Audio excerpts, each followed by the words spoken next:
Kalau dalam bidang perubatan, pastikan kamu benar-benar menguasai bidang tersebut. Itu merupakan cita anda sekalian. Itu merupakan ibadah anda sekalian. Itu merupakan amanah yang kita balik nanti bertemu dengan Allah Ta'ala akan katakan, ya Allah, aku telah lakukan seperti ini. Dan yakinlah Allah Ta'ala akan berikan ganjaran untuk apa yang kita lakukan.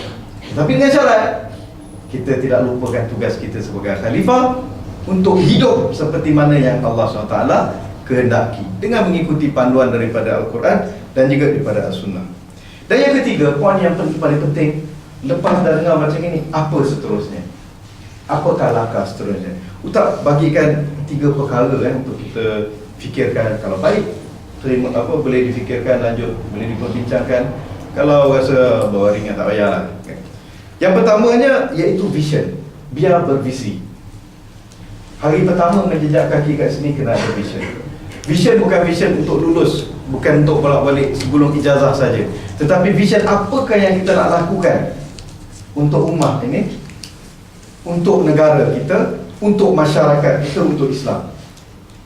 Nak cerita lebih, nak bangunkan tamadun, nak jadi tubuhkan khalifah itu tinggi sangat kan? Tak apalah, itu dream kita. Tak salah kita mempunyai dream.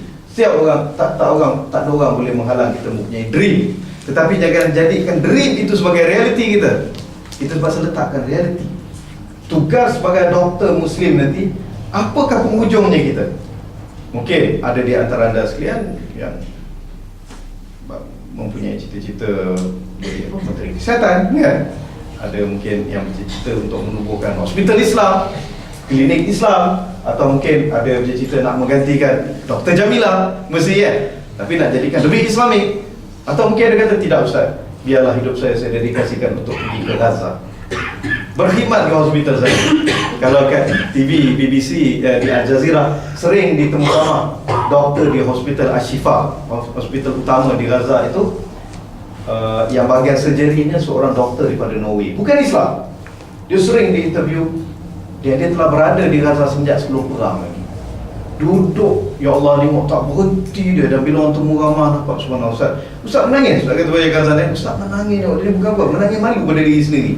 Orang yang bukan Islam ini dedikasikan hidup dia untuk membantu manusia, membantu saudara mara kita kan. Itu ada Jamilah pergi kan, dan ada beberapa doktor lain ni.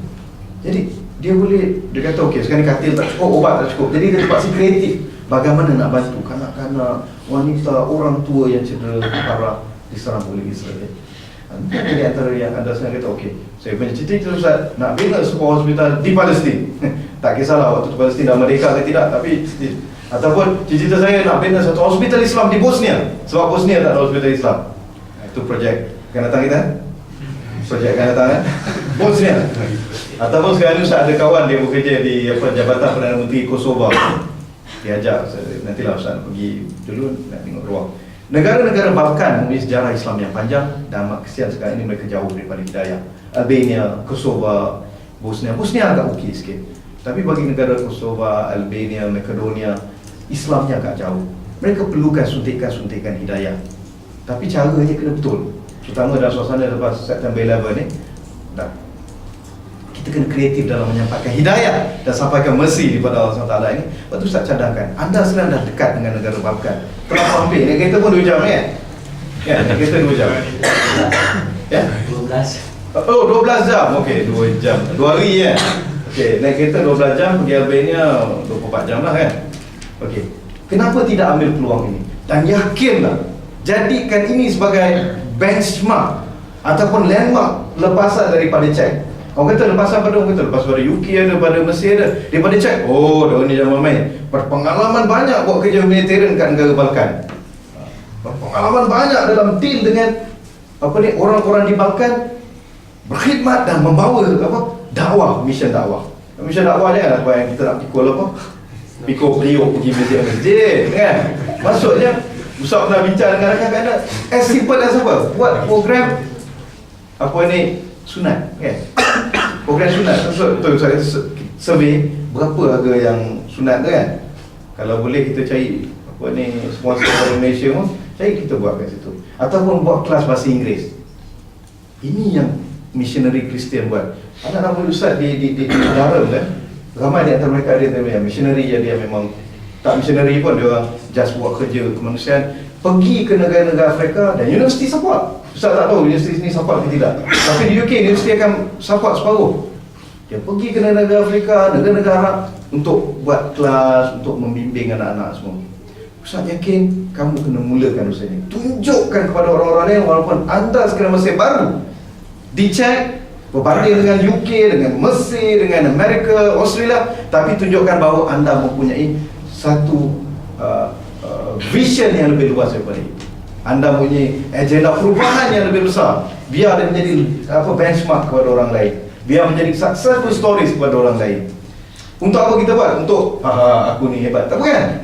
Tetapi untuk manifestasi tugas kita sebagai khalifah di muka bumi ini. Dan kalaulah kita ditanya kepada Allah Ta'ala di akhirat nanti, apakah yang telah kamu lakukan dalam tempoh ini? Ya Allah, saya telah buat ini dan ini. Kalau ikhlas, terimalah ia untuk masukkan saya ke dalam syurga. Tidakkah kita mahukan syurga? Jadi kita kena fikirkan sesuatu. Dan itu memberi peluang untuk kamu. Kredit je balik nanti hospital mana nak ambil. Ni lepas mana cek? Okey, cek. Jom. Specialist pun terus nak employ. So pengalaman yang mana? Dengar mesti pun dengar balik cek, terus laku kan. Ini habuan dunia lah, ini cerita je, benda dunia kan. Okey. Dan keduanya, pada Ustaz yang lebih penting, melengkapkan diri. Okay. Jadi Ustaz simpulkan, yang pertama, meningkatkan keimanan. Tak ada guna kita buat kerja apa, penat cari dunia ni kalau iman tak ada di sisi Allah, tidak ada nilainya. Itu inna akramakum indallahi atqakum. Yang paling mulia adalah paling bertakwa. Buatlah kerja apa-apa, kalau kita takwa, ialah Allah Ta'ala akan terima, Allah Ta'ala akan ganjarkan. Tetapi apalah nilai kalau hidup kita jauh daripada Allah Ta'ala? Kita buat apa semua nak dekat kepada Allah Ta'ala, kita buat semua nak dikasihi oleh Allah SWT. Kita buat segala-galanya untuk jadikan kita hamba yang bersyukur kepada Allah SWT. Jadi tingkatkan keimanan kita, tingkatkan ilmu kita, tingkatkan ibadat kita. Jauhilah perkara maksiat. Hidup dekat dunia yang serba mencabar ini, tak ada orang boleh halang kita nak buat apa-apa. Habis buat pun sirat je akan kirim SMS. Oh ya, aku nampak kau buat ini kan. Tapi siapa? Sirat je kan. Tetapi Allah SWT yang maha menguasai kita, mengawasi kita. Itu penting letaknya titik tolak keimanan kita. Tauhidik worldview itu. Dan keduanya, knowledge. Tambahkan ilmu. Selain daripada ilmu belajar, kita tingkatkan ilmu keislaman. Kan? Macam tadi Zia Kazan tanya, kata Ustaz, apa pembacaan untuk tingkatkan ilmu tentang, kita tahu Islam ni banyak ruangnya kan. Ada bidang tafsir, bidang hadis dan sirah. Dia tanya bagaimana nak tingkatkan dari segi pembacaan buku apa yang bagus untuk mengetahui tentang sistem politik Islam kan. Ustaz kata itu bidang Ustaz. Dan Ustaz dalam kerangka nak susun crash course untuk student. Ustaz akan mula dekat UK dan baru ni budak Mesir panggil untuk buat crash course untuk Islamic political thought. Kita akan cuba lihat pada zaman Rasulullah sampai zaman moden, kepelbagaian, bagaimana corak pemikiran yang ada dalam sistem politik Islam. Yang ketiganya yang paling penting ialah experience. Empat.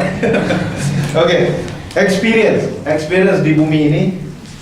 Selain daripada experience aktivisme yang saya sebutkan tadi, selain daripada experience menambah keimanan dan ilmu, penting juga kita berorganisasi. Latih diri kita untuk berorganisasi dan kemas, kan? Dengan organisasi yang kamu ada ni, pertingkatkan. Allah Ta'ala suka kita kerja yang tersusun, kan? Kerja secara berjemaah itu, kan? Kadang orang mengecilkan faham kerja berjemaah dalam kerangka jemaah yang wujud di Malaysia. Tahu Ustaz kata itu pemahaman terlalu sempit. Kadang-kadang kita yang berada sesama sendiri, inilah jamaah kita. Inilah jamaah kita. Inilah kita hidup bersama. Inilah rakan-rakan kita, kan? Inilah kita punya kenderaan untuk melaksanakan aspirasi kita. Jadi kerja-kerja organisasi, kerja-kerja dakwah, kerja-kerja aktivisme, itu perlu kita laksanakan. Jadi Ustaz rasa dah banyak sangat cerita kat sini. Akhirnya terserah, the ball is in your court. Kalau ada baik, terimalah, dan kalau buruk itu tak payah buang jauh-jauh. Terima kasih sekali kepada pihak penganjur kerana mengadakan program seumpama ini. Wassalamualaikum warahmatullahi wabarakatuh dan minta maaf kerana ambil waktu yang panjang. Wallahu a'lam bishawab.